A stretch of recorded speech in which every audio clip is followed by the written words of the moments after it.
좀 나와주십시오. 네, 문지석 증인은 바로 그 근처에 잠깐만 계십시오. 어미준 증인 먼저 질문하고. 아니 문지석 증인을 해야 되는데 듣고 하려고 같이 하는 거예요.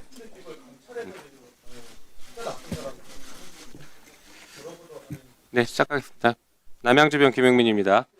이 사건이 검찰이 권한을 남용해서 민생을 파탄시킬 수 있다는 것을 보여준 매우 중요한 사건이고, 그리고 공직자 한 명의 개인적인 용기와 희생으로 그것을 다시 되돌리고 있는 그런 사건입니다. 매우 상징적인 사건입니다.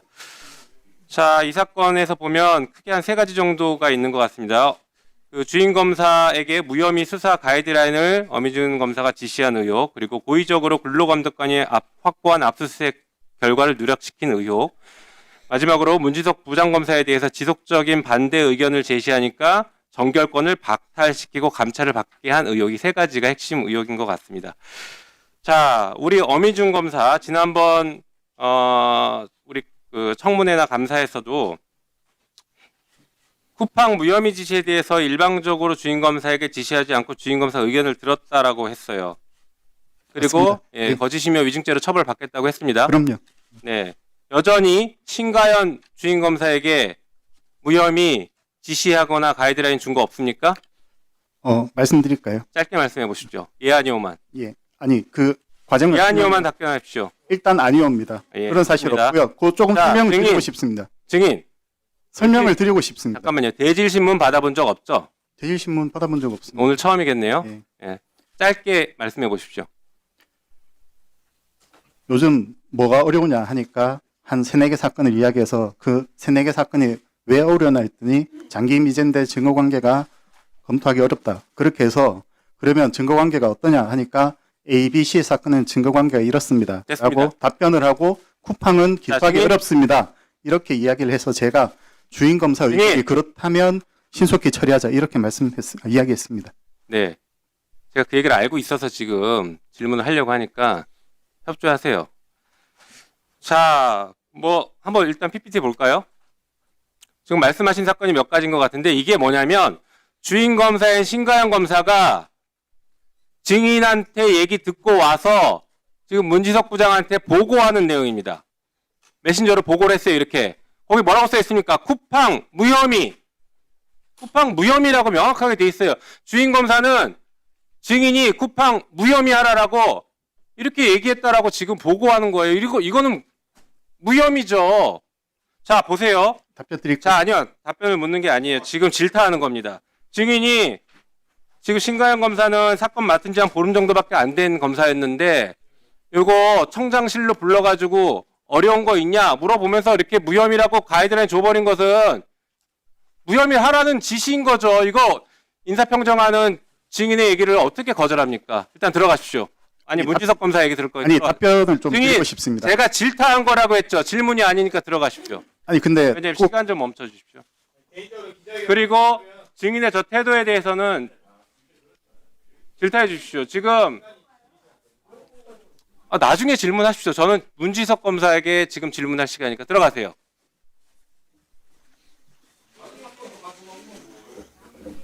네. 자, 증인 방금 어미준 증인의 얘기를 들었죠? 예, 그렇습니다. 예, 한번 말씀해 보십시오. 이 사건을 뭐 누구보다도 잘 알고 있는 제가 판단하기로는 뭐 저는 어미준 청장이 저번에 위증 혐의에 걸렸다고 생각이 들고 그 혐의를 모면하기 위해서 속된 말로 말장난을 하고 있는 것으로 보입니다. 어느 순간부터 그 언론에 나오는 대응이 먼저 신가연 검사가 무혐의 의견을 제시를 했고 본인은 그러니까 무혐의 수사 가이드라인이 아니라 먼저 신가연 검사가 무혐의 의견을 제시를 했고 본인은 의견 제시만 했다. 서로 의견 교환만 했다. 이런 식으로 모면하려고 하고 있는 것 같은데 지금 상황이 이렇게 된 마당에 이 검찰의 민낯을 보여드릴 수 있는 사건 처리 과정을 말씀 안 드릴 수가 없습니다. 저도 참 창피한데요. 저기 한번 메신저를 좀 봐주시겠습니까? 잠깐만요. 증인 그거는 제가 조금 이따 다시 질문 드릴 예, 거니까 알겠습니다. 그 과정을 조금만 더 살펴보고 말씀해 주신 게 훨씬 도움이 될 것 같습니다. 예, 예. 자, 그러면 어미준 검사가 아니 일단 증인은 지금 신가영 검사가 쿠팡 무혐의라고 저렇게 보고했을 때 아 이거는 청장이 쿠팡 무혐의 하라고 지시했구나라고 이해한 것이죠. 아니, 그럼요. 그렇기 때문에 저는 요거를 출력해서 어느 부장, 어느 차장이 이걸 출력해서 저 업무 일지에 껴서 요 사건 결제 올라오면은 저도 참고를 해야 되는 것이죠. 그러니까 저한테도 가이드라인이 되는 것이고 상당히 부적절하다고 판단하고 있었습니다. 그렇죠. 자, 어미준 검사는 이 쿠팡 사건을 언제 알게 됐고 알게 되고 나서 어떤 반응을 보였는지 잠깐 말씀해 주십시오. 원래 정재인 검사가 주임 검사였고 신가영 검사는 2월 3일자로 정기 인사에 따라서 이 사건을 맡았습니다. 그리고 그 기록이 상당히 뭐 6건, 7건 이렇게 상당히 두꺼운 기록인데 장기 미제가 많았기 때문에 요 날 2월 21일인데요. 이날 가기 전에 명예훼손 재기수사 명령 사건 하나, 그리고 저기 나오는 공직자, 지금 제가 안 보이는 공직자 이해충돌법 위반 구약식 청장 결재까지 가는 이 두 사건을 먼저 처리한 상태였습니다. 예. 네. 자, 그때 아니 이게 그 MBC에서 노동청 압수수색 영장 집행 보도가 나오니까 예. 청장실에서 어미중 청장이 지금 증인에게 화내고 막 했었던 거 있지 예, 않습니까? 그렇습니다. 그 얘기를 잠깐 해주십시오. 예. 최초 특사경의 압수수색 영장은 작년 9월 13일 날 정재인 검사한테 신청서가 들어왔습니다. 그러면 주임 검사는 필요성을 판단해서 서명하고 청구를 하는 거죠. 그러면 당연히 부장 정결로 고무인지 찍어왔고 저는 이걸 딱 보고서 아 이거 차장이 무혐의 명백한 사안이라고 했지만은 그 필요 사유를 읽어보니까 그렇다면 쿠팡 말이 맞는지 이게 근로 퇴직 기소할 수 있는 사안인지 요 취업 규칙 관련 서류만 확보를 하면은 쉽게 진실을 파악할 수 있겠다라고 해서 결재를 했습니다. 9월 13일이고 그게 집행이 된 게 9월 26일입니다. 그때까지는 이 사건이 언론 보도도 되지 않았던 것이고요. 작년 10월 10일 날 고용노동부 국감을 앞두고 10월 8일부터 10월 9일은 한글날이었고 10월 8일부터 보도가 나오기 시작했고 저희는 그 보도를 지켜보고 있었는데 10월 11일 날 이제 뒤늦게 압수수색을 했다 집행했다라는 보도가 나오고 그날 9시 반 회의 때 저를 질책한 것이죠. 그때 청장은 정결권도 박탈시킨 거죠. 예, 그렇습니다. 전체 회의를 하고 차장으로부터 이런 얘기를 듣습니다. 이거는 전국청에서 다 무혐의 하는 사건입니다. 저는 결재한 사실 없습니다. 라고 하니까 저한테 청장은 3부장 도대체 혐의 유무 제대로 검토하고 청구한 것이냐 이렇게 발부까지 된 사안을 이렇게 저한테 민망을 그런 모욕을 줬고 바로 그날 오후에 차장이 공공수사 정결권 박탈한다는 내용으로 통보를 했고 전화로 해가지고 통보를 했는데 제가 그 정결권이라는 게 1부터 10까지 되게 다양한데 어디 선에서 제 정결권이 박탈되는지 모르는 상황이었고 공식적으로는 10월 14일 날 전국청에 유포가 됐던 그 공공수사 정결권 상향하겠다 박탈한다는 그런 취지의 문서는 10월 14일 날 즉 이 사건 압수수색 영장을 제 정결로 처리한 문제 때문에 공공수사 정결권이 박탈됐습니다. 공공수사 공안 사건 정결권이 다 박탈됐습니다. 그렇게 하십시오. 네.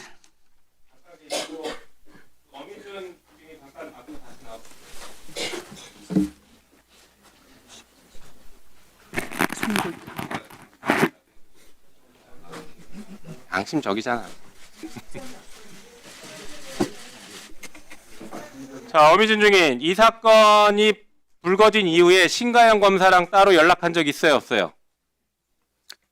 언제 말씀하세요? 언론에 난 이후 최초 언론 보도 이후 아니요, 이 사건이 지금 최근에 이렇게 불거진 이후에 신가영 검사랑 연락한 적 있어요, 없어요? 언론 보도 대응으로 한 2번 정도 통화했습니다. 예, 통화해서 무슨 얘기했어요? 이거 오보 아니냐? 오보인 것 같다. 그렇게 해서 제가 또 가이드라인 줬어요? 아닙니다. 네, 됐습니다. 들어가십시오. 보셨죠? 들으셨죠? 이게 검찰의 민낯입니다. 자, 문지석 검사. 예. 지금 또 어미준 검사와 신가영 검사가 통화하면서 이게 또 말 맞추고 있는 건 아닐까 싶은데 거기에 대한 의구심이 드는데 그거 조금 이따 한번 얘기해 보시고 그 전에 자, 그 쿠팡 사건 관련해서 대검 그 보고서를 작성하잖아요. 예. 그 전후로 신가영 검사로부터 어미준 검사가 방금 말씀드린 것처럼 무혐의 하라고 지시했다라는 이런 구체적인 얘기를 좀 들은 거 있어요. 아까 저 메신저 말고 예. 구체적으로 얘기 더 들은 게 있는지, 혹은 이런 것도 있었잖아요. 그 압수수색 결과 예. 집어넣느냐 안 넣느냐 가지고도 저기 신가영 검사, 주인 검사랑 얘기가 많이 됐을 것 같은데 이런 것들을 종합적으로 한번 말씀해 보십시오. 예, 이 자리에 계신 검찰 간부님들도 계시고 의원님들 중에서도 검찰 출신들이 많기 때문에 저희가 대검 보고용 보고서가 상당히 중요하지 않습니까? 잠깐만요. 예, 예. 그 전에 고위공직자 이해충돌법 위반 사건 구약식, 이거 구약식 했죠. 예, 그렇습니다. 김포 한방병원 무혐의 했죠. 맞습니다. 대우조선해양 대표이사 보고 부분 검토하는 걸로 정리했죠. 정리했고 제가 있을 때까지는 최종 처리는 못했고 그 방향으로 검토하고 있는 것으로 그럼 다 이대로 됐네요. 쿠팡 무혐의도 무혐의했잖아요, 지금 처음에. 맞습니다. 지시한 거네요, 이게. 종합적으로 한번 말씀해 보십시오. 어떤 것부터 말씀? 아까 질문 드린 것부터 해서 예. 말씀해 주시면 됩니다.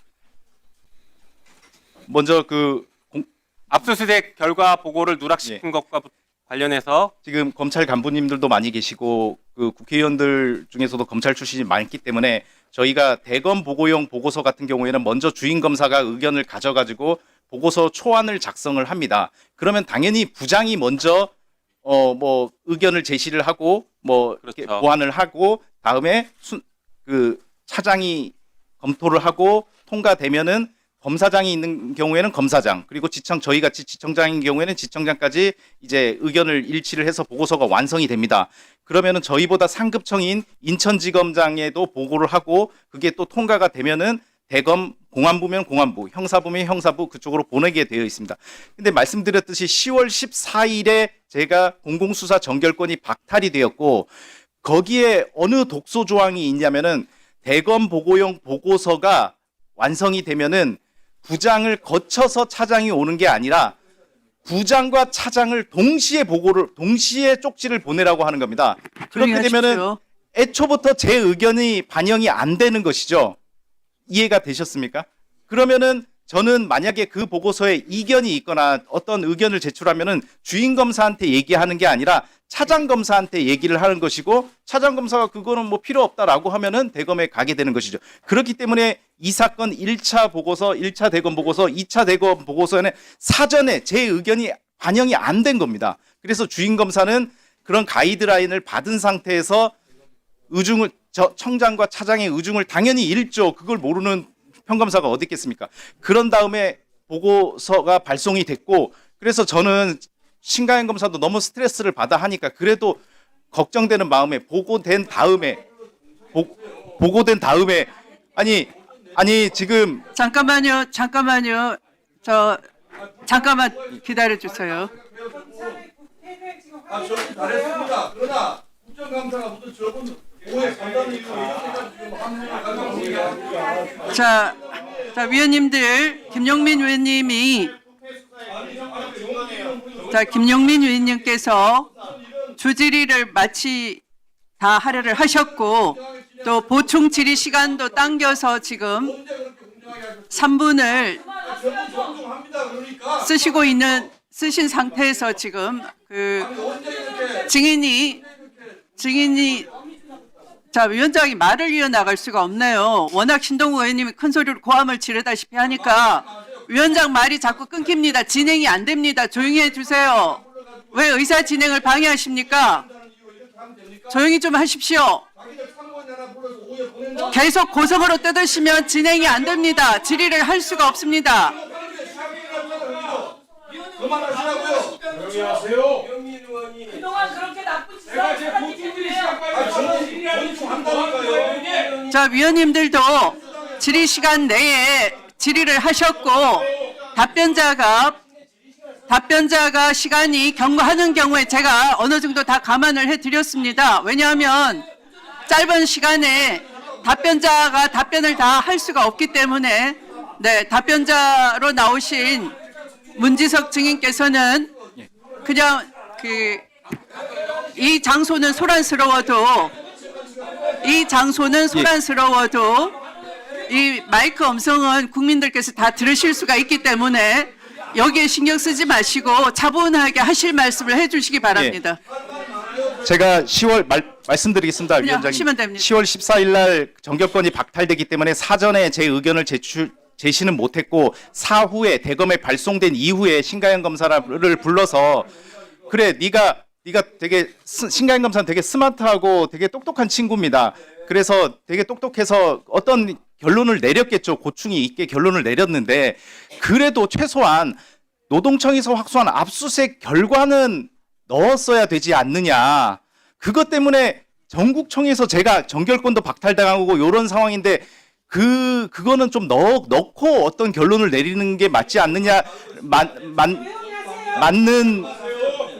그렇게 그냥 얘기를 신경 쓰지 했는데 마시고 그냥 쭉 진술하세요. 그때 어미준 청장의 그냥 말씀하시면 돼요. 신가영 검사가 되게 곤란한 표정을 지으면서 청장님이 빼라고 하셨습니다. 이거 1차 보고서 끝났을 때도 이렇게 들었고 2차 보고서도 이렇게 들었습니다. 1차 보고서 끝나가지고 저는 너무 심각하다고 생각이 들어가지고 저도 주변에 변호인한테 이런 상황이다. 이거 어떻게 하면 좋겠냐. 너무 무섭다 내가. 이런 얘기를 하니까 그 변호인은 그 증거가 중요하니까 녹음을 해라 했는데 부장 입장에서 차마 데리고 있는 평검사가 말하는 내용을 어떻게 녹음을 시키겠습니까? 녹음을 하겠습니까? 이게 나중에 밝혀진다 손 치더라도 제 명예가 추락이 되는 것이고 그래서 녹음은 차마 안 했거든요.